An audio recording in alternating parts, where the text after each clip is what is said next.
Buddhists seek wisdom, meaning, inner peace, and freedom from greed, hatred, and ignorance.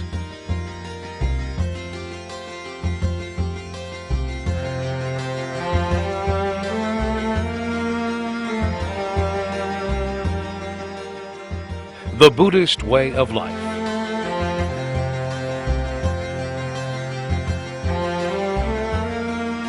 Kusala Bhikshu lives and works at the International Buddhist Meditation Center in the Koreatown section of Los Angeles.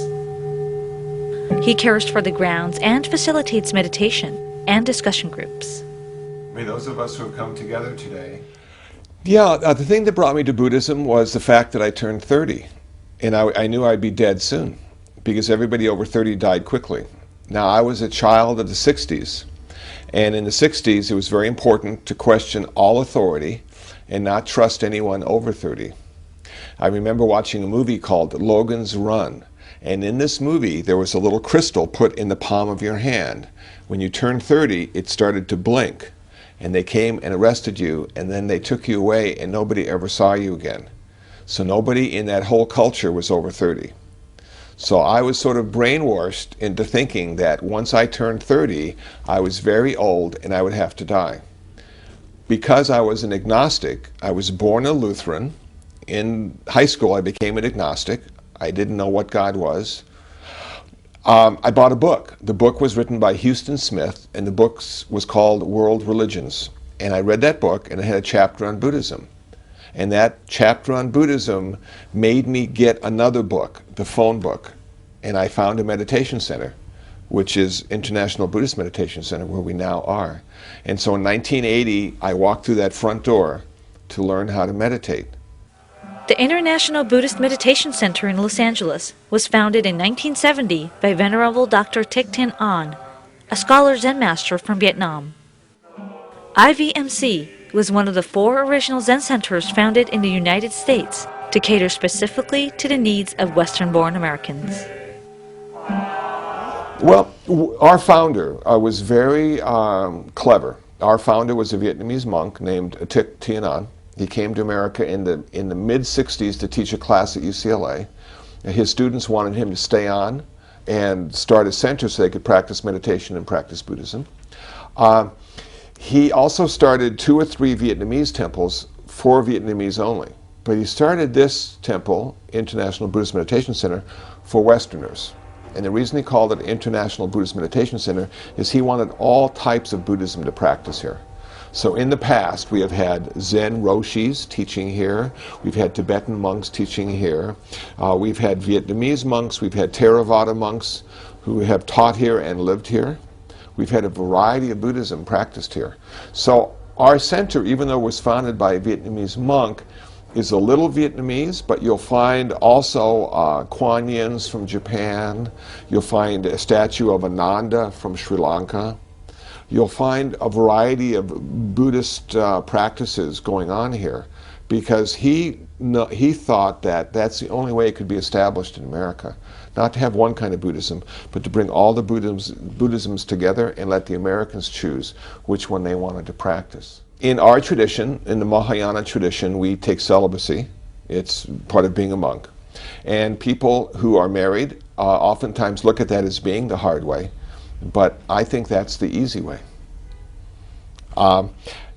If you have a wife or a girlfriend, it takes a lot of time, money, energy. Being single is much easier.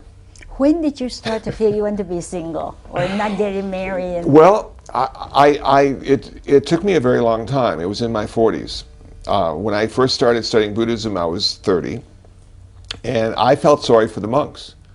I'm thinking, think what they're missing. They don't have a girlfriend. They don't have any fun.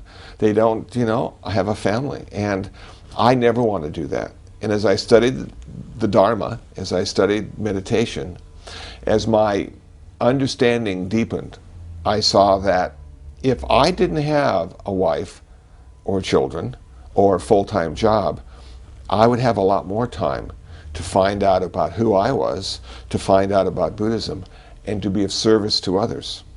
So the meditation center where I live, which is the International Buddhist Meditation Center, gives me a small room upstairs, and that's where I live. They give me health insurance, so if I get sick, I don't have to die. And they give me a little bit of money each month so I can buy new socks and underwear.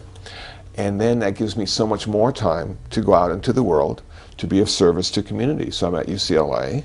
I've been a chaplain at a prison. I've been a chaplain at a juvenile hall. I'm currently a police chaplain in Garden Grove, and I ride along with the police officers, and that's a very interesting experience. So I have a lot of extra time because I don't have a wife or a girlfriend.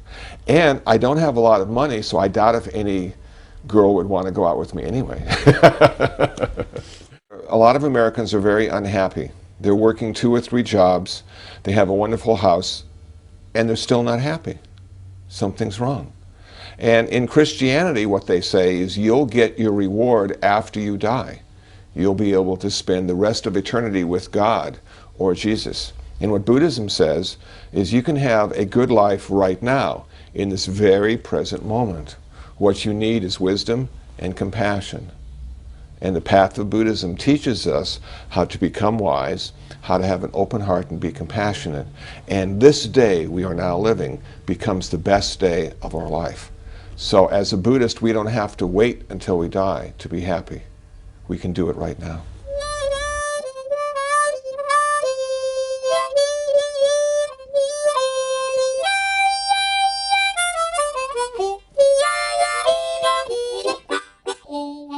How young are they? The youngest ones I've spoken to were in 7th grade. Do they understand? They do and did. And one of my favorite stories is about suffering, because a lot of Americans don't know what suffering is. They can't quite figure it out. And in this 7th grade class, I gave a presentation. They were studying world history, and they found out about Buddhism, and they asked me if I would go and speak to their class on Buddhism. And after I had finished my presentation, a girl named Esmeralda stood up, and she said, "Reverend Kusala, I now understand the difference between pain and suffering. Suffering happens when you don't want to have the pain.